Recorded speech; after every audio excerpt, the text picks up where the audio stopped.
দেখো বন্ধুরা, লাল শাক তুলছি জমি থেকে, পুরো একদম টাটকা লাল শাক, ছোট ছোট কচি কচি। তো এই যে হচ্ছে কাকাদের জমি। তো কাকা কাকি বিকেল বেলায় মাঠে শাক তুলছে। তো আমি হচ্ছে আমাদের জমিতে যাচ্ছিলাম। তো কাকা বলছে আমাদের জমিতে কটা শাক তুলে দিয়ে যা।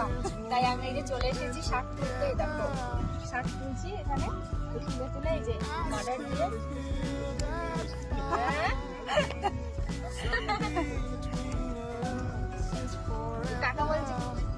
কাকা বলছে শরীর সুস্থ থাকবে, সার মাটি কম দেওয়া। এই শাক খেলে আমাদের শরীরে অনেক কিছু উপকার হয়, তাই বলছে এই শাক বেশি বেশি করে তোমার বন্ধুদেরকে বলো খেতে। তোমরা অবশ্যই খেয়ে বন্ধুরা এই শাক। আর এগুলো কিন্তু ওজনে বিক্রি হয়। এই দেখো একটা আটি হয়ে গেল বানানো। তো এগুলো আরো তুলবো। যেগুলো বড় বড় হয়েছে সেগুলো তুলতে হবে। হচ্ছে কাকি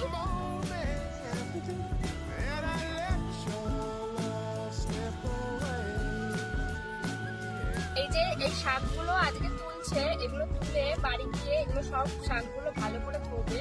এই যে গোড়াগুলো ধুয়ে ধুয়ে এই যে আটি কড়াই থাকছে, আটি আর খুলবে না তো না কাকু? না, আটি আর খুলবে না। এই শাকের গোড়াগুলো শুধু ধোবে, তারপরে কি সকালবেলায় বাজারে নিয়ে যাবে। দুবারটি করে ধুয়েছি।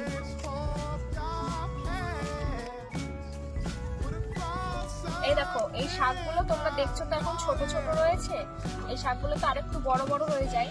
তো এই যে আজকের দিন কালকে পেরোলে এটা আরো অনেকটা বড় হয়ে যাবে। আর যখন বেশি বড় হয়ে যাবে না শাকগুলো, তখন যদি তোলা শুরু করে পুরো জমিটা তুলে শেষ করতে পারবে না। মানে তারপরে একদম ভর্তি হয়ে যায় যেটা বলে, সেই শাক খেতে ভালো লাগে না। যত কচি হয় শাক খেতে তত বেশি ভালো লাগে। তার জন্য এই কচি অবস্থাতেই এখন তুলছে। এগুলো তুলতে তুলতে পুরো জমি তুলতে তুলতে তাও বড় হয়ে যাবে।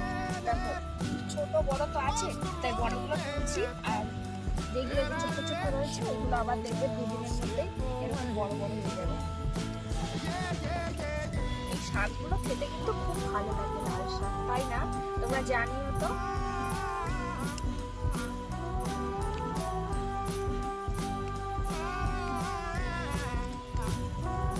ভালো লাগে, খুবই সুন্দর নরম জমি, তো জল দেওয়া রয়েছে।